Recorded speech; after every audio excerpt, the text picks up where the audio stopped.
Un invité de marque était assis vendredi soir à la table d'honneur de ce gala, Maître Hong Song-ne. Son portrait avec Loïs Mussard et Alain Redman.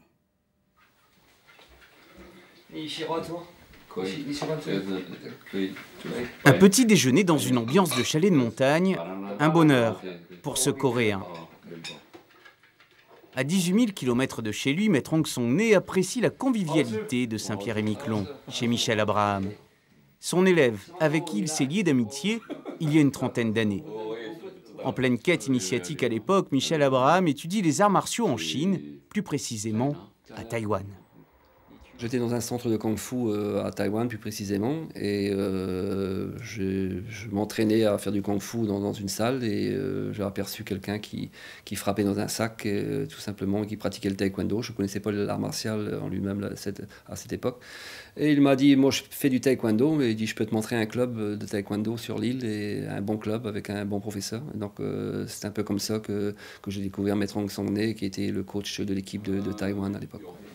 Le parcours de Maître Hong Song-ne est tout simplement étonnant. À l'âge de 7 ans, il débute le taekwondo. À 19 ans, il s'impose comme le meilleur combattant en moins de 67 kilos. Il intègre alors l'équipe nationale de Corée. Après quoi, il est chargé d'enseigner la discipline à l'étranger. Il met le cap sur Taïwan. Parmi ses élèves des Chinois, un Australien, un Américain et un Allemand. Mais c'est à un Saint-Pierre, Michel Abraham, que va toute son admiration. Michel est quelqu'un de très déterminé, de passionné et rempli d'énergie. C'est pourquoi son club a une si belle histoire. Pour moi, c'est un honneur que mon élève ait donné mon nom à son club.